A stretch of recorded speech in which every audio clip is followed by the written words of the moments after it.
Introducing NASM One, NASM's ultimate membership program. Unlock access to everything your fitness career needs to succeed. Unlimited CEUs, free courses, access to our premium app, and exclusive discounts, all for $35 a month. NASM One is best-in-class tools, cutting-edge certifications, confidence in your craft, and everything you do as a personal trainer made easy, so we can achieve our greatest goals together as one. You're listening to the Peak Physique Podcast with Andre Adams on the NASM Podcast Network.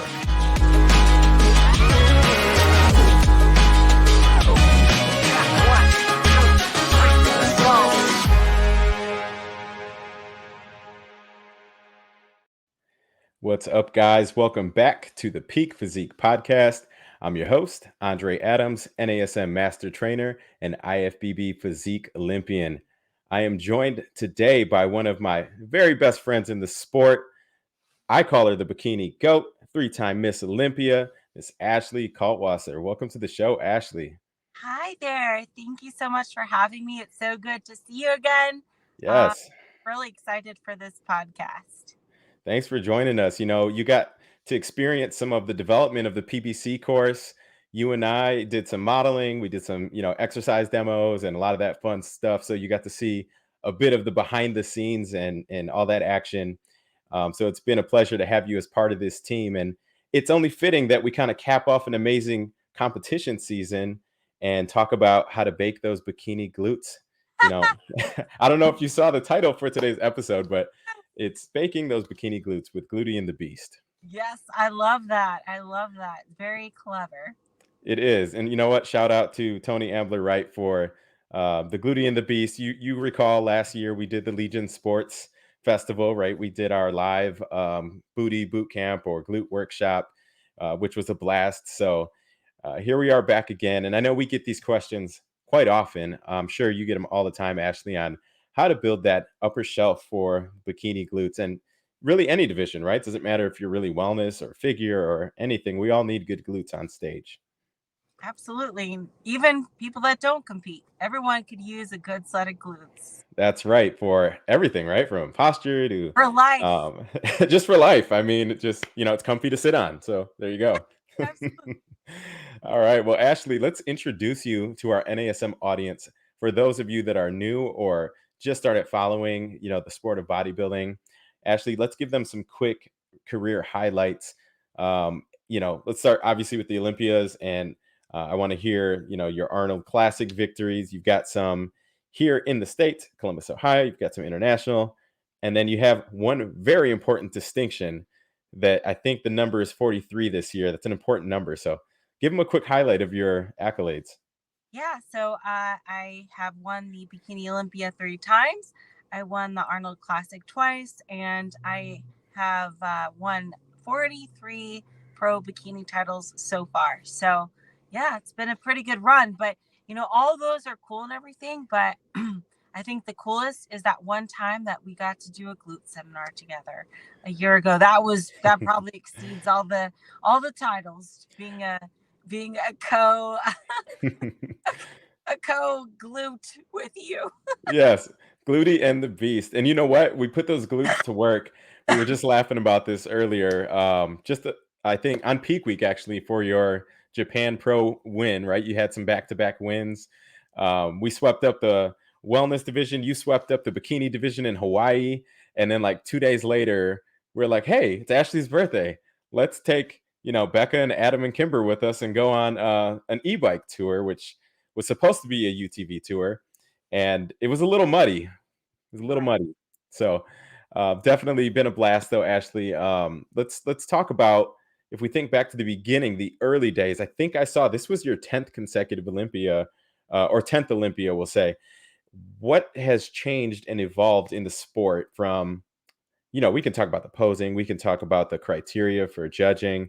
What things stand out to you from way back then when you started in bikini to where we're at today?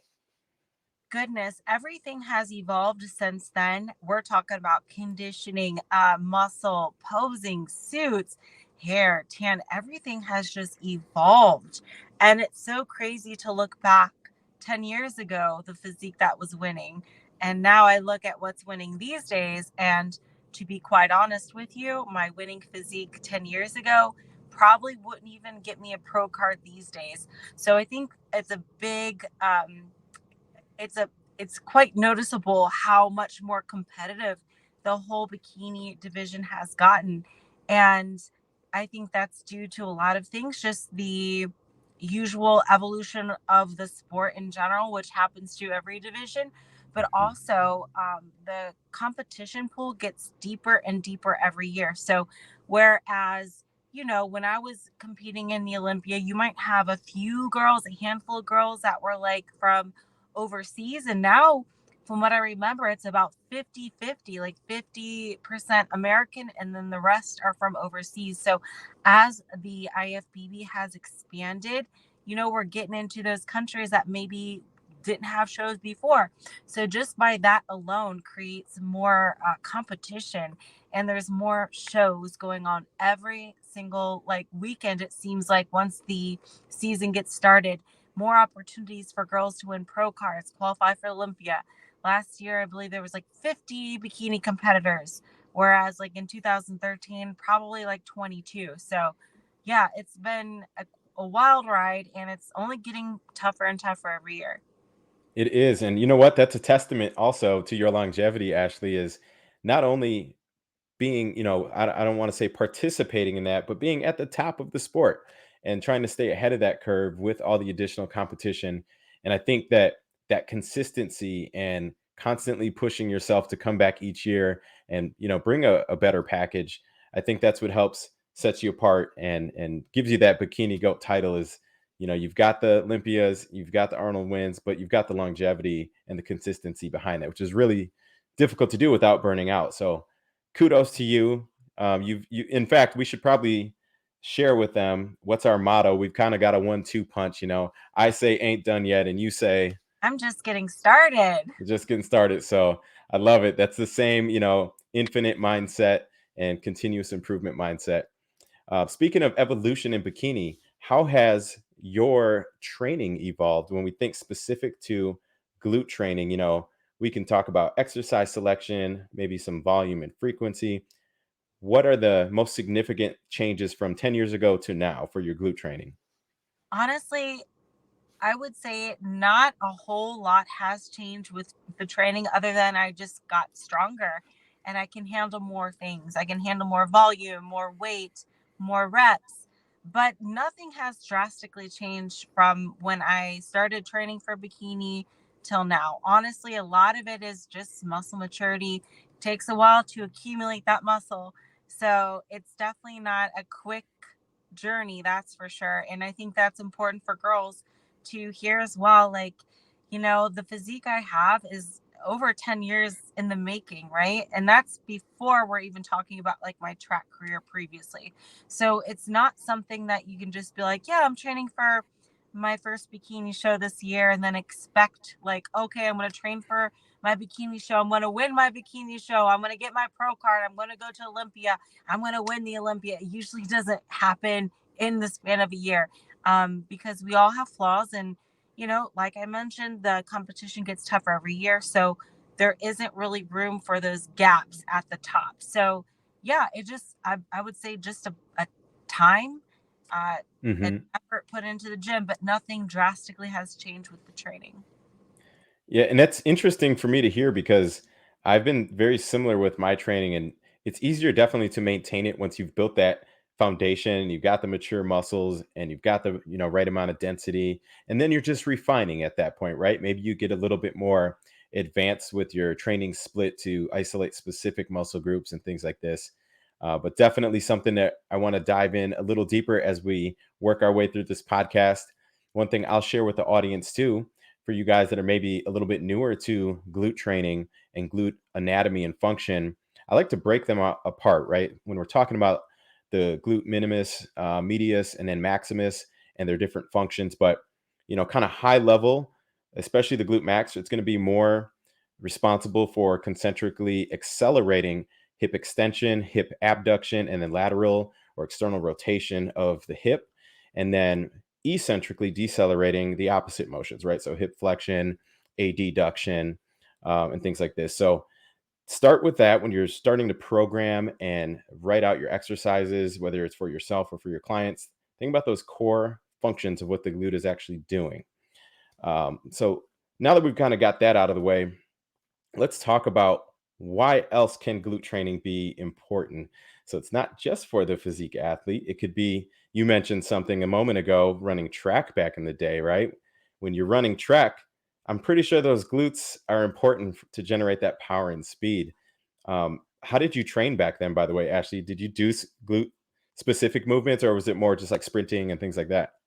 So I would say that going back to when I was training for track, it was much different training. Now that's where you see a big difference in the style of training. So I remember when I was training for track, sometimes they would have us do 2 days.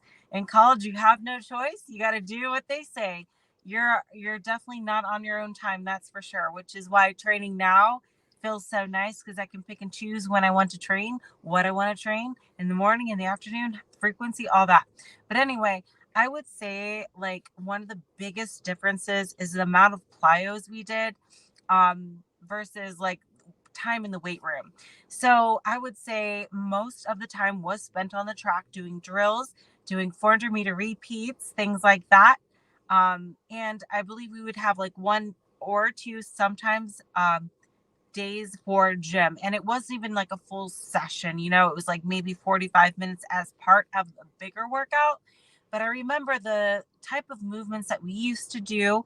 We would do weights but with plyos. We would do a lot of jumpy motions. We would take the weight and kind of jump with it to create that power. So even though it was plyos and weights, it was still really tough. But I think like looking back, I love that I went through this track journey, and I can honestly say that training for track, in my opinion, more difficult than how I'm training now. I remember doing 400-meter repeats like every Tuesday or whatever until I threw up. So now I would say that the biggest obstacle, or I guess the hard part of what I'm doing now is more diet related rather than training, because going back, it just seemed like such a difficult thing because the feeling of like that lactic acid buildup and stuff, it just made me, I just dreaded the repeat days, 400-meter repeat. Mm-hmm. But it made me tough, and it made me realize anything I do after that that's not as tough, I can do it. I can do that and so much more. Absolutely. Built that foundation. And like you said, it's more fast twitch muscle. You're right. Plyometric type of movements to generate power and performance versus time under tension and hypertrophy. If you guys are just joining us, this is the Peak Physique Podcast. I'm your host, Andre Adams, and I've got the 3-time Miss Olympia bikini champ herself, Ashley Kaltwasser, in the house. Ashley, let's keep going. I'm loving some of the stuff that we're touching on here for glute development, glute training, laying that foundation. Other things that glute training can help even you lifestyle clients out with can be postural alignment and symmetry, right? Reducing the risk of injury, especially things like low back or hip type injuries when you've got strong glutes. And then, as we just touched on, performance and, of course, our favorite, muscular development or aesthetic physique goals. Ashley, let's maybe tell them when we're working with other athletes. So I know you're getting into some coaching yourself as well. When we take on an athlete, or they come to you and they say, Ashley, I need to train for my first competition. I want to do bikini. And you get your eyes on them and you're starting to assess their deficiencies.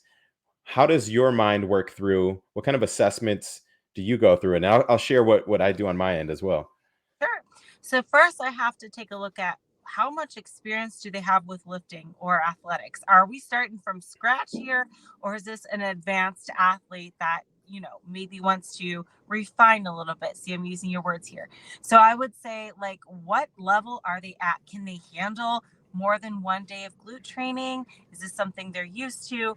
Or are we still in that newbie gain phase? Because that will greatly determine how I structure their plan, right?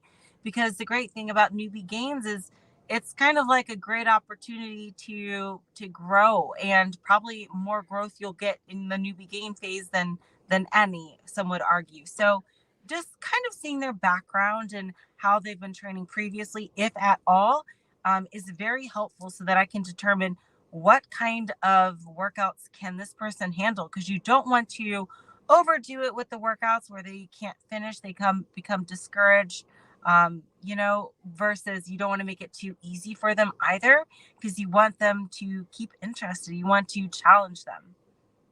Yeah, and that's a fine line. I'm glad you mentioned that because we never truly know like an athlete's work capacity until you get to really train them, ideally in person. But if you're working online, you've got to spend a little bit of time learning their body, getting some feedback, and then adjusting their workout and training split from there.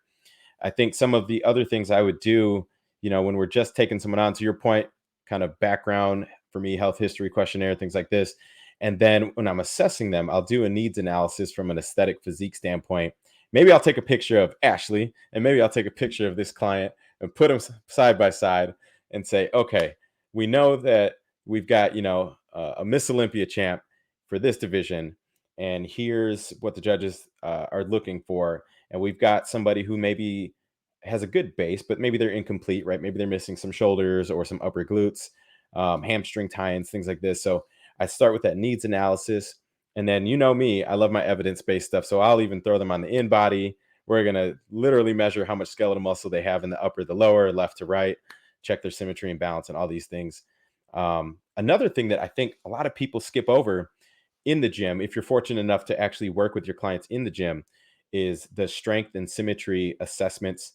So things that I'll see, I might start actually with the NASM overhead squat assessment. And Ashley, I can't remember, you and I might have done one of these last year, but I like to look at some of the different compensations, forward lean, knee valgus, things like this, to see if the glutes and then which part of the glutes are underactive. So that can give me some different strategies when I'm programming their glute training. Things that I also look for, I'll often have like sedentary clients that are just starting out, and we'll put them on, let's say, a reverse hyper, and the low back is arching and their knees are bending and they're not really able to contract the glutes all the way. And in those scenarios, it's like, okay, aesthetically, it looks like they have glutes, but they're underactive or they don't have a strong mind muscle connection. And those are things that you and I would probably look for. And maybe you add an external cue like a band around the knees to get more glute activation, right? So and I think that's a perfect segue. Let's talk about when we're starting a workout, Ashley, whether it's your workout or one that you're training for a client, what are your favorite ways to wake up those glutes, right? How do you pre-activate them? And what's worked well to build your Miss Olympia glutes? Oh, I like to start off with something like doing monster walks before I get into my entire workout. But yeah, that's a funny story with monster walks, because I remember I did not know what a monster walk, like, why is it a monster walk? And then Andre explained to me, like, because of the Thriller. Michael Jackson, the zombie walk, exactly. Yeah.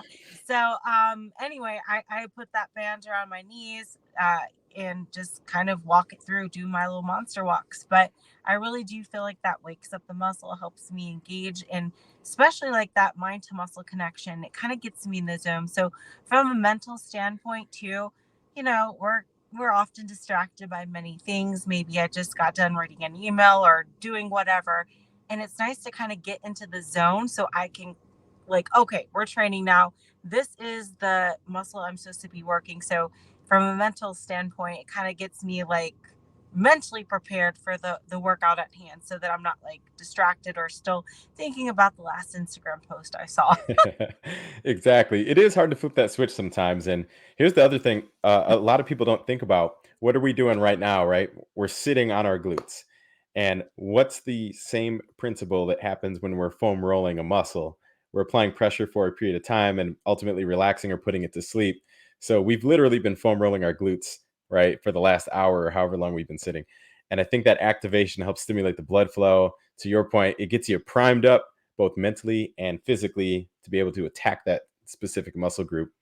I like to start out with some warm-up stretches. Sometimes it's static or dynamic, depending on the specific individual and their goals. Some of my favorite activations for glutes, I like to stick with things like the banded quadruped kickbacks, bird dogs, glute bridge. Ashley's favorite, those monster walks, those thriller zombie walks. Gosh, I'm trying to think. There's actually some reverse lunge to high knees too. So I don't know if you do these, Ashley, but I read this article that completely changed my mindset on this about a year ago. And, normally we're doing those kind of just normal exercise type of activations, like a glute bridge, versus like a really dynamic one or a plyo movement where you're doing, it's going to bring back some track memories for you. But when you're doing like, let's say a plyo squat or a reverse lunge to high knee where you're exploding. And the study showed that the dynamic one actually gives you, there's a term called PAP, PAP, it's post-activation potentiation. And that value creates more glute activation for an extended period of time during your workout. And that's something that I've been slowly integrating into a lot of our activations where we might do 3 different movements, single leg glute bridge. We might do that monster walk and then 1 set of reverse lunge to high knees. And then we go out for our resistance training. So we've seen some really good progress and I think people also can tell the difference too. They tend to get a little bit better pump by the end of their workout. So highly encourage you to try that one out for yourself sometime. I think you'll like it. Ashley, give me your top. It's been a while. We got to refresh this list. Give me your top 5 favorite glute development exercises. And then we'll get like hyper specific into like, upper outer glutes or lower glutes and tie-ins. But what are your top 5? I like this. So one exercise that I really like, I honestly don't know if there's like a name for it other than maybe a donkey kick, but I like to do it a little bit more modified. So I'll take the hamstring curl machine, I'll go onto all fours and I will kick up facing away from the machine. So if you can, I know this is a podcast, so if you can visualize what I'm trying to explain, I love that so much because I even on the way down, like the negative feels so good. Like I know I'm getting a good workout. It's one of those machines that or one of those exercises, I should say, that it looks like you're not doing much, but you don't need a lot of weight to really feel it if you're doing it correctly. So that's my current fave, I would say. Also abduction with an AB. It's always difficult, the ADD, AB, whatever. Abduction. Like you're being abducted. That's how my coach always explained it. Like you're going away from being abducted. Abductions, I love that machine. It's, there's none that's quite like it. I know there's different variations. Some have like a lean back to them. Some kind of have the gluteator machine. If you have one of them, that's definitely one of my favorites as well. But they can be quite similar. Gosh, I like to do RDLs, prefer machine. And then I like single leg RDLs with one dumbbell. And I use the back foot to kind of stabilize rather than let it go completely, I don't know how you say it. Like a B stance? Yeah, I do beach stance. I don't like to do the balance type because I feel like I'm not able to lift as much and I'm more focused on balancing. But I do the B stance, yes, correct. And I like to do reverse hypers too. And I think that's about 5, yeah? Yeah, no, and that's an excellent top 5. I think you'll find that top 5, if you did that 3 times a week, you're going to get a nice butt. It's inevitable. If you remember, Ashley, probably like 10 years ago, do you remember that phase where it was like, in order to get glutes, you got to squat and you got to squat heavy. And that was like the mindset of everyone felt like they had to squat, which I love squats, especially for functional performance. But when we're, trying to meet this very specific set of criteria for something like bikini, and we need to keep that waistline tiny, maybe we don't want to develop any more leg mass, but we need to get, specifically rounder glutes or build that upper shelf, then we need to start breaking apart our exercises. So I love that top 5. I love that you threw in some unilateral work too, which is very important for symmetry. Obviously, one of our scoring criteria in any division of bodybuilding. And I think, we'll take those top 5 and let's break those down. When we look at weekly programming, what does your current volume and frequency look like? You're heading into an off season or improvement phase coming up here. But on an average week for you, how many times do you tend to hit lower body or glutes specifically? So usually I'll do 2 lower body days. One is like legs in general, a lot of compound movement, and then the other is isolated glutes. So sometimes this will vary. Sometimes I'll do more. depending on how close I am to a show, if I'm in season or off season. And sometimes I'll do like one just leg day, and that's more rare. But yeah, usually it's 2 days, one lower body and then the other one just isolated glutes. Got it. And we're going to keep going with that conversation in just a moment here. Guys, if you're just joining us, welcome to the Peak Physique Podcast.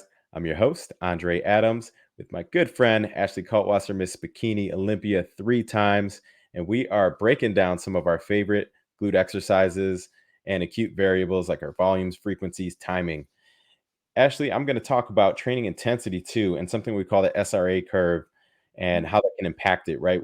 On those, so think about those harder days. You might be doing some compound movements. I know one of your favorites because you and I have trained together at Contest Prep Center. I know you like doing the reverse hack. We'll call it a good morning to squat, right? It's a great 1-2 punch. Definitely will get the heart rate up too. So if you're looking for some metabolic conditioning and really getting deeper into those hams and glutes, that's a great 1-2 punch. When we're doing something like a heavy compound leg day and we're breaking down a lot of muscle tissue, you're going to be sore the next day. On those ones, we've got this curve, right? And it's the stimulus recovery adaptation curve. And depending on how hard we went on that particular day, maybe we only need 24 hours before we can recover and hit that same muscle. Or if you feel like, I need that full second day before I'm at least 90% recovered, right? And how that curve works is basically we break down the muscle tissue, and depending on how much recovery time we need, once that muscle heals up, we get what's called a super compensation, where it heals and you build back more muscle than the original level, right? And our trend, obviously, as we're going through a contest prep, is every time we break the muscle down and then we recover stronger, break it down again, recover stronger. So for you guys that are programming, you have to kind of understand your work capacity and recovery level. But if you tend to recover within one day, you can probably hit glutes. Let's say it's Monday, you can probably hit lower body or glutes again by Wednesday, right? The more advanced you get, if you're at Ashley's level, or even myself, right, and you're accustomed to training 5-6 days a week, years on end, your recovery is probably going to be a little bit better. But something to monitor as you guys are programming.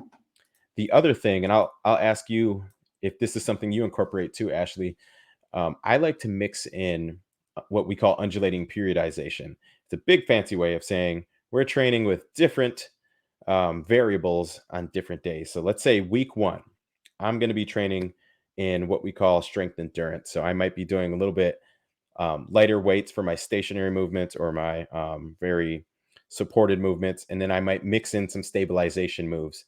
So let's say we stack a leg press, right, for exercise 1, and I'm going to superset that with that B stance RDL for exercise 2, something that's unstable for exercise 2. And I might program a whole week like that. The next week, it might be just hypertrophy training, which is what you're going to be more accustomed to, right? Where you're working in that kind of 8 to 12, maybe 15 reps, anywhere from 4 to 6 sets per exercise and things like that. Is it necessary for you to break apart your training in that fashion, or do you kind of stick to your guns and stick with your normal reps and sets? Well, to be honest, I kind of just stick with my typical. Yeah. But I'm not like against trying that. I actually probably should. And sometimes we need that little reminder to switch it up, because we get so in our ways that we're just like, this is how I do it. This is my habit. I go into this and I do this, this, this. So it's not something I'm against. I should do it. But lately, I've just been sticking to the regular stuff. Yeah, and it's tough too, especially because you do so many shows. But this might be a good tool for you to implement sometime when you're doing that string of like back to back to back shows. I'm the same way. If I could just honestly just come in and get a pump and do like hypertrophy, I would probably do that 365 days out of the year. It's just we like to do that. But sometime, especially now that I'm getting a little bit older, I've noticed that my body feels and performs better, especially after a longer prep. Like let's say I've got a 20-week prep, right? Been out of action for a while. And for those, building up some of those like stabilizers and the soft tissue, and it actually increases my ability to activate certain muscles when I do those stabilization. I think that might be something that, as you get older and your training evolves, that might be something to try out one day. Hmm. Other things I'd love to ask you on your specific, and I think I know what your answer is going to be, but on your training, I see a lot of athletes that, again, thinking back to, historically doing just squats or lunges and things like that versus doing more glute isolation workouts. Mhm. Do you recommend athletes incorporate more glute iso days, and start breaking apart, or, should they just keep hitting their two like full leg days? Um, I I would encourage that isolation exercises, but it also depends on the athlete. What are they lacking? Maybe they don't need to do quite as many isolations, but more times than not, it's more beneficial to do the glute isolations if that's the muscle you're targeting. In fact, it's great for a lot of girls. Going back to what you were saying about squatting, you know, that used to be a thing. Like, oh, you got to squat to get big glutes, but our anatomy's all different, and some girls, they will squat from sun up to sunrise and they'll say, I only feel it in my quads, you know? Hmm. So we're all kind of different in that sense. And I don't think there's any specific exercise universally that will work for everyone. But I think isolations are great. I definitely think for myself, they help a great deal. Absolutely. And you know what? As we're talking through it, I'm going to throw a few other exercises out there that I'm pretty sure you're a fan of too. Thinking about like what frequently asked questions do we normally get? And I think mine is usually, how do I build the upper outer glutes? I tend to get that one more than anything else. And some of my favorites that have worked well for our athletes and even myself, yes, I'm cheeked up too for you guys that are watching. But some exercises that have worked well have been things like quadruped kickbacks, right? If you've got a machine for that, even prone, so face down on the Smith machine, where you're laying face down on the bench. Obviously, it's going to be a little easier to set up with a partner, but those quadruped and prone kickbacks can really help build that upper shelf. Reverse hypers, which you mentioned, and some of the cues that I'll give our athletes are to turn their toes out and soften the knees a little bit when they're trying to really target those upper or outer glutes. And then as far as like the seated abductions, Ashley, there's so many different variations that we can do there too. And I don't think people fully understand the difference. So if we're sitting on, let's take like an eagle seated abduction. If we're hinged forward a bit, let's say 45 degrees, we're going to get, that lower outer glute versus if we're reclined back with the feet in a longer position, the glute anatomy and the way that the glutes function changes a bit, and you start to shift that stress into the upper glute, the upper outer glute. So to your point, depending on where their deficiencies are at, what areas they're trying to target, work with your trainers and try to isolate those specific areas that you need for your body. Or concentration curtsies too. Those are ones that I think you're a fan of, Ashley. Are you Love. are you still doing those? Yes, I love those so much. Yeah. Now, I think that's an important one too, because I know the way that you and I normally would do them is when we say concentration, we're talking about isolating one leg at a time, right? We're going to work, let's say 12, 15 reps on that one side loaded before you switch to the other instead of doing the alternating. And let's maybe share with them why we approach it that way versus doing alternating curtsies. Yeah, absolutely. More time and attention. Every time you alternate and you have to step over, that's like your muscle getting a little bit of a rest break. And, that's not something I want. That when I do them concentrated, I'm able to get a better pump and better results in general. Absolutely. So, guys, what we're saying there in effect is really don't overcomplicate it. Stick to the basics, fundamental movements. When you find those 3 to 5 exercises that work really well for you, you don't constantly have to change that. You can keep those core fundamental movements in your routine.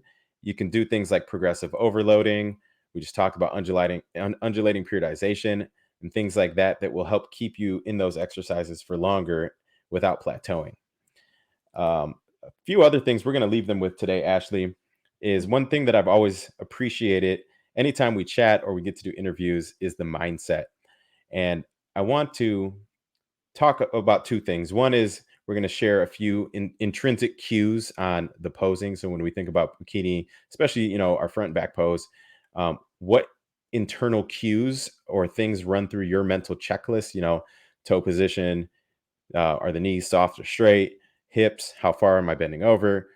So let's give them a quick rundown on that. And then I want to get into a little bit of motivation before we wrap up. Sure. So if we're talking about the back pose, I think, we're all kind of visualizing something different in our heads when we're on stage. So I don't want to say my way of thinking is the only way to think, but I like to kind of envision the feeling of my back pose as the top of an RDL, kind of. So, what does that mean? I'm putting all the weight in my heels. My knees are slightly bent, but not like not to any degree that you would notice as much. Um, and I'm basically almost visualizing bouncing on my heels. That's where all the weight and tension is, right? I should be able to wiggle my toes hypothetically in my shoe when I'm in the back pose. And I like to make sure to keep my chest high, because I think that's one issue that girls don't think about, is to keep their chest kind of sunken in, or maybe their chin down. Keep it always high, chest high, chin high, even if you're in your back pose. And as far as like my hand placement and my stance, I would say that I like to keep my heels in line with my shoulders. I like to point my toes out at 1 o'clock and 11 o'clock, if that's how we're thinking of a clock, like 1 and 11. Some girls do 12 and 12, which is fine too. And then some girls even do like 2 o'clock and 10 o'clock, which can look a little bit ducky sometimes, but depends on the person. So I do 1 and 11. And as far as like my hand placement, just making sure that I'm using my palms to kind of lightly push out my chest further to create a little bit of rear delt going on in the back, and making sure that my arms aren't too high or too low. I keep them a little bit under my hip flexor, and just making sure they're out of the way, not on the side of my thighs and not on the inside. Yeah, and I think that's a great place for pretty much anyone to start. And then, like you said, now you start to customize or refine it a bit based on their specific proportions, right? If they've got too much outer quad sweep, too much VLs going on, then they can maybe internally rotate just slightly, right, where they're not toed out quite so much, and things like that. Do you, and this is an important one, do you flex the glutes at all? And I know you like to keep them active, like at the top of an RDL, but a lot of girls will ask if we flex the glutes. And then the second one is, is there any external rotation? I call it a corkscrew, where you're twisting outward with, the upper thigh. In some divisions there is, but I think those are important questions to answer for our audience in the bikini back pose. Absolutely. So as far as the rotation is concerned, going back to like anatomy and how everyone's a little bit different, I personally like to try to put my knees a little bit inward, and here's why. Um, Whenever I'm in my back pose, if my toes are facing a certain way, that 1 and 11, sometimes it can almost look like you're a little bit bow-legged if your knees are in line with those toes. So I kind of cheated a little bit and just make sure my knees are kind of a little more forward facing and not necessarily in line with my toes, if that makes sense. Mm-hmm. And what was Yeah. this one? And then the second one is, are you flexing the glutes? You and Oh, I no, get that question all the time. no, definitely not. Yeah, you don't want those like squared off figure glutes in the We- bikini back pose. Yeah, and then also if you hinged forward, right? If you're bent forward too far, it can actually flatten out the glutes, especially upper glutes. It can mask. They're trying to show more tie-in, but it can actually stretch that area and just make it look not quite right. Absolutely. You lose the 3D effect if you hinge over too much, because you got to realize the judges are judging you usually from a downward angle. So the farther you hinge, the flatter your butt appears. Yeah, you'll have great hamstrings. You'll get more tightness going on in the hamstrings, less glute fold, but at the expense of flattening out the glutes, which you worked so hard for. So you don't want to do that. Exactly. Awesome cues. I hope you guys are taking notes. And Ash, I know we're getting out like pretty close to running out of time, but I want to make sure we touch on what things keep you motivated all these years later. I know it was probably the mountain bike ride that kept you motivated, but so what things keep you motivated? And then also, what's one big scary goal for Ashley moving forward? Okay. So going back to the mountain biking, that kind of ties into what I'm about to say. Was that mountain biking trip like ideal? No, because it was muddy. It was a little, maybe not as pleasant, but I'm glad I did it because it made me tougher. It made me mentally tougher. Even if it didn't make me physically tougher, it made me mentally tougher, just like the track days. But I think what keeps me going is honestly gratitude. I think that's something that a lot of people who find success lose. I say their gratitude sometimes turns to greed and they start expecting things. And when they don't get what they want, they get irritated, agitated, disinterested. I'm in this for the long run. And sometimes things aren't going to go my way. Sometimes they do. But I got to take a look back at the big picture. Like, wow, first off, I'm healthy enough to be able to compete. Do you know how many people wish they could even just step on the stage? Like, that has the health to do that. That in itself is an accomplishment. And I think a lot of times competitors diminish that. Like, regardless if you get first place or last place, you're healthy enough and able to step on stage Yep. physically. You know, some people will never be able to afford that kind of lifestyle. That's another thing.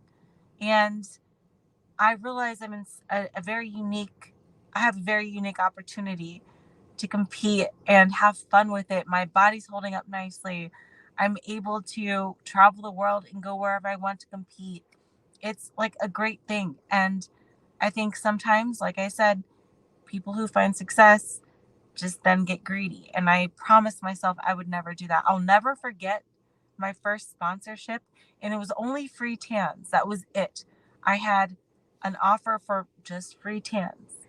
Hmm. And the way I reacted when I found out I would be getting free spray tans, you would have thought that I was getting like a big paycheck every month or something, and that wasn't the case. But the feeling of like, oh my God, they chose me to represent their tanning company.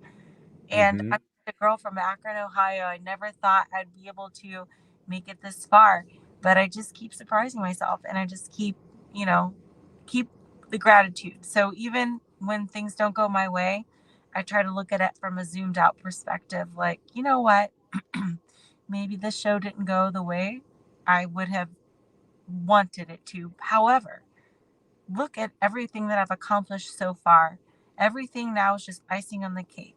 And going Hmm. back, hey, I'm healthy enough to do that. And that's something that a lot of people could never say. So, I love it. I love it. And gratitude is one of the most important things that you can do.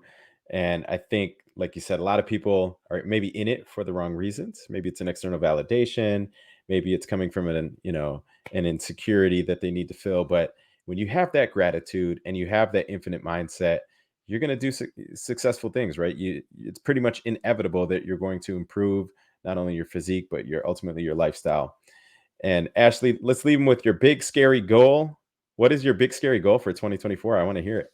oh, my big scary goal is I would like to make it to 50 wins before the end of 2024. So right now I'm at 43. That means I have some work to do next year. I got some work to do. That means I'm going Hmm. to have to be very active on the circuit and plan my shows accordingly, a lot of travel. But I think it's possible. I think I can do it. And I love that. Like, I love having a goal that I can work towards. It's a challenging Yep. goal. I'm not saying I'm for sure going to achieve this goal, but you better believe I'm going to try my best. I have no doubt. I have full full confidence that you will achieve it, Ashley. And whatever we can do to support that, you already know we got you covered. So I'm proud of you. It's been a pleasure to watch your journey from when I first got into the sport you were the champ back then, and come back all these years later, and we're still here doing some cool things, and we're still writing the story. So we ain't done yet, guys. You can find Ashley on Instagram at Ashley K Fit. Ashley, what's the best way for them to contact you for anything else? Do you have a website? Do you have any other areas that you would like them to follow you? Yeah, I mean, just Instagram DM is probably the best, just because it's an easy thing to find. Because I do have a YouTube as well, Ashley Kaltwasser on YouTube. But yeah, Instagram is great. Perfect. All right, guys. Well, we are going to sign off. If you've got value out of this episode, I ask you to please share it with a friend and let them know you've got that person that's looking for a transformation or thinking about contest prep, specifically thinking about building those bikini glutes. Be sure to share this episode and subscribe. Guys, we will see you next time on the Peak Physique Podcast. Signing off.